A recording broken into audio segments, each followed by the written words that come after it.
Judul, Lukisan Gadis Belanda, episode 6. Wanita bawal itu sudah berhasil diamankan.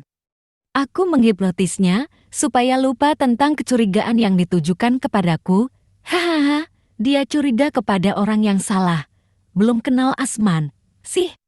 Belum sempat aku menjalankan niat untuk menyiksa wanita itu, pacarnya sudah dulu datang melangsang. Amarahnya memuncak ketika melihat wanita itu terbaring tidak sadarkan diri di atas kursi panjang.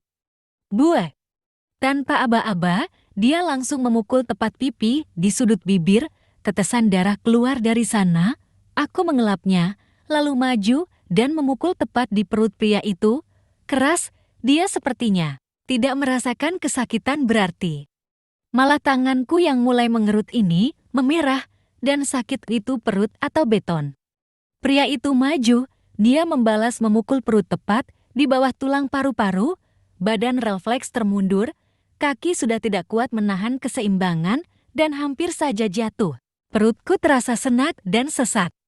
Lalu berusaha mengatur pernapasan, belum sempat mengambil ancang-ancang, dia sudah menendangku hingga terpojok di sudut ruangan. Lengkap sudah. Tubuh yang mulai ringkih dan rapuh ini berhasil dipukuli tanpa ampun oleh pria biadab itu. Cih! Mereka akan lihat akibatnya, karena memerlukan orang tua seperti ini. Aku tidak akan tinggal diam. Aku mencoba bangkit dan menahan sekuat tenaga pukulannya. Untung saja Melin, si wanita bodoh itu, bangun. Dia membelaku dan memarahi pacarnya yang sok jagoan itu. Bagus, wanita itu sudah berada di bawah kendaliku. Mereka sempat bertengkar. Tapi hanya sebentar. Tidak seru. Pacarnya Melin mulai curiga denganku. Dia bertanya kepada Melin, kenapa bisa pingsan. Awalnya sempat khawatir karena takut mantra itu tidak bekerja sempurna. Namun, ketakutan itu menghilang karena wanita itu mengatakan sesuai dengan apa yang aku camkan di pikirannya itu. Entah apa yang dokter katakan, mereka tiba-tiba ingin pergi ke rumah sakit. Aku mau ikut, tapi lagi-lagi pria sok jagoan itu melarang. Lihat saja, aku benar-benar tidak akan membuat hidupnya aman. Benar-benar bosan setelah melakukannya sekali. Aku ingin melakukannya lagi. Tapi siapa yang akan menjadi pelampiasanku? Terdengar suara langkah kaki mendekat dari luar. Siapa itu? Siapapun itu, aku pasti akan menjadinya korban selanjutnya. Benar-benar sudah tidak tahan. Assalamualaikum. Aku tidak menjawabnya. Ekspresi anak perempuan berseragam SD itu tiba-tiba menjadi berubah saat melihatku. Dia menunduk ketakutan dan terus berjalan. Hei, tunggu, kesini dulu kamu. Jalannya terhenti.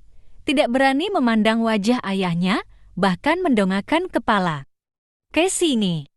Titahku dengan nada lebih tinggi. Anak kecil itu terperanjat.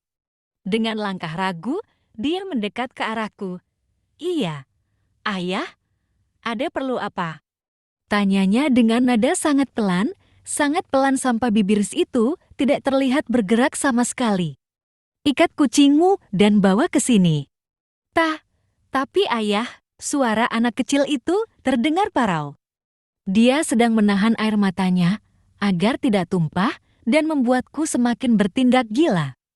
Enggak ada tapi-tapi, bawa ke sini atau kamu yang akan jadi gantinya. Teriakku. Kaki menggigil, dia ketakutan dan berlari ke arah dapur.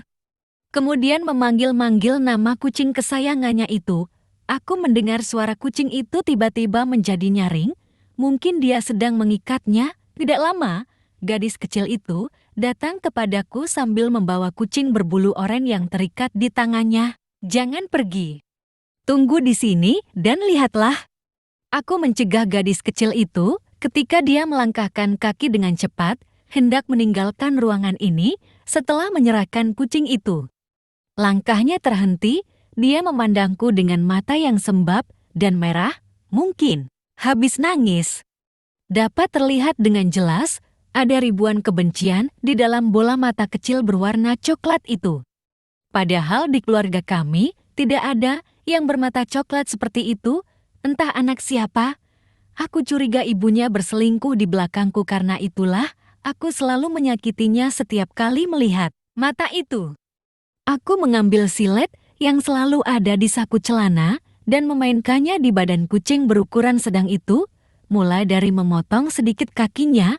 Suaranya menyaring membuat kuping sakit. Aku melemparkannya ke dinding. Kucing itu terjatuh, terhenyak untuk beberapa saat, kemudian berusaha berdiri dengan salah satu kaki yang terluka. Gadis kecil di dinding sudut samping pintu, tertutup rapat itu, berusaha menahan tangis. Dia terduduk lemah melihat kucing kesayangan menjadi korban penyiksaan. Aku mengambil kucing yang sedang berjalan dengan tertatih-tatih dan kembali membantingnya ke lantai. Setelah kucing itu lemah, aku membuka paksa mulutnya dan memotong lidah berwarna merah muda itu. Kini, dia tidak bisa mengeluarkan suara. Aku mengarahkan pisau silet ke perut kucing itu dan meleret pisau itu dari atas hingga ke bawah. Isi perutnya keluar, aku menarik usus kucing itu satu persatu membuat gadis kecil itu muntah di tempatnya sambil menangis. Ah, seru. Aku ingin lagi, ingin yang lebih daripada ini. Siapa lagi targetku selanjutnya? Aku sudah tidak sabar lagi. Bersambung.